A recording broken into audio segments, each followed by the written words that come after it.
Cirebon. Nah, saya Hasna dari Palimanan. Yang tadi bagiin brosur itu namanya Wirda dari Kuningan, dan yang pegang kamera ini namanya Fitri dari Majalengka. Ya, sebelumnya saya mau pantun dulu nih Pak Bu. Beli kuaci ke Belanda, beli sepatu harus yang baru. Ibu dan bapak cantik dan ganteng semua, pagi-pagi harus semangat yuk. Hari ini kita bertiga akan melakukan penyuluhan tentang kek atau kekurangan energi kronik pada ibu hamil. Sebelumnya, bapak-bapak dan ibu-ibu sudah tahu belum sih apa itu kek? Apa itu kek pada ibu hamil? Kek adalah kependekan dari kekurangan energi kronik. Kek adalah masalah kurang energi atau kurang gizi yang berlangsung dalam waktu yang lama, yaitu dalam hitungan tahun. Kondisi ini biasanya terjadi pada wanita usia subur pada usia 15 sampai 45 tahun. Selain pada ibu hamil, kekurangan energi kronis atau kek ini adalah kondisi yang umum terjadi pada anak dalam masa pertumbuhan, terutama pada masyarakat dengan berpenghasilan rendah. Bapak dan ibu-ibu bisa sambil dengerin, perhatiin saya, bisa juga sambil baca leaflet yang tadi udah dibagiin sama teman saya ya. Oke, kita lanjut ya. Apa sih penyebab kek pada ibu hamil? Ada beberapa faktor yang bisa menyebabkan seorang ibu hamil mengalami kekurangan gizi kronis atau gizi kronik. Di antaranya yaitu yang pertama, asupan makanan yang tidak sesuai dengan kebutuhan ibu hamil. Nah, ibu hamil memerlukan asupan makanan yang lebih nih.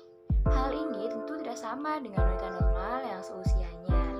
Karena asupan makanan ini akan menentukan status gizi ibu dan juga status gizi janinnya.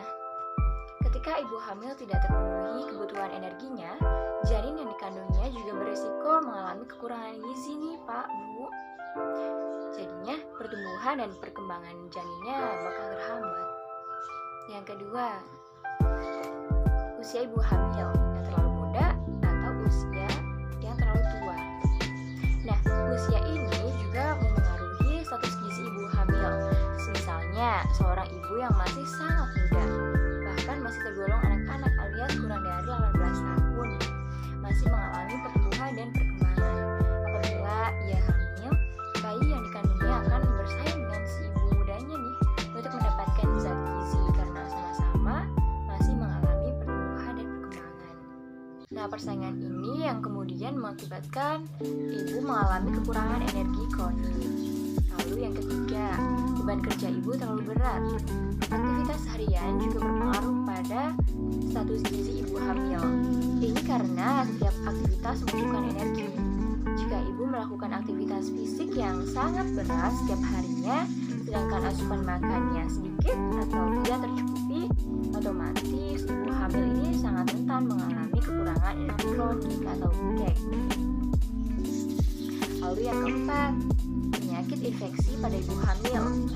Penyakit infeksi bisa mengakibatkan kekurangan energi kronik pada ibu hamil karena nafsu untuk makan atau nafsu makan dan kemampuan tubuh untuk menyerap zat gizi menurun. Akibatnya asupan makanan ibu hamil jadi kurang optimal. Oke, itu ya. Itu beberapa penyebab terjadinya kek. Selanjutnya ada bahaya dan dampak kek.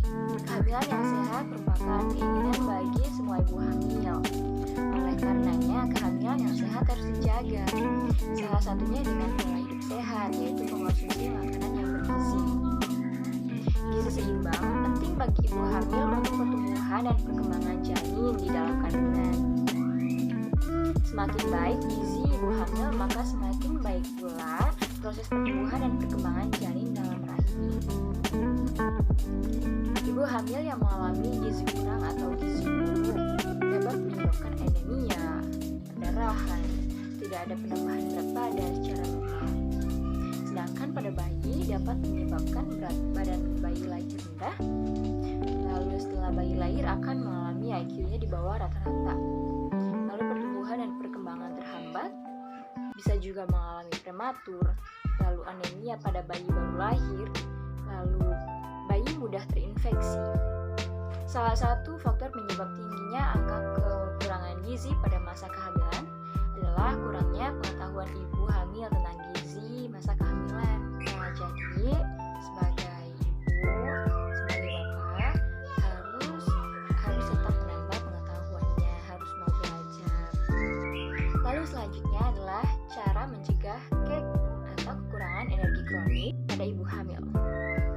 Untuk mencegah kurangnya gizi saat hamil, sebaiknya ibu mengkonsumsi makanan yang kaya nutrisi seperti telur, ikan, ayam, daging yang sudah dimasak hingga matang, sayuran, buah-buahan segar, nasi dan umbi-umbian, kacang-kacangan, serta susu ibu hamil.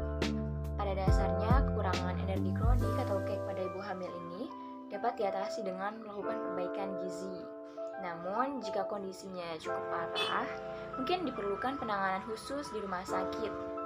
Pengetahuan ibu hamil tentang nutrisi dengan baik dapat mempengaruhi perilaku ibu, khususnya berkaitan dengan konsumsi makanan. Dengan pengetahuan yang baik, tentu pola makan dan perilaku ibu dalam mengonsumsi makanan lebih memperhatikan kualitas kandungan gizi dibandingkan dengan banyaknya makanan tersebut. Dengan banyaknya makanan yang dikonsumsi. Dengan mengonsumsi makanan yang banyak mengandung nutrisi, tentunya dapat meningkatkan kesehatan dan pertumbuhan ibu dan janin. Nah, itu dia penyuluhan tentang kek ibu bapak.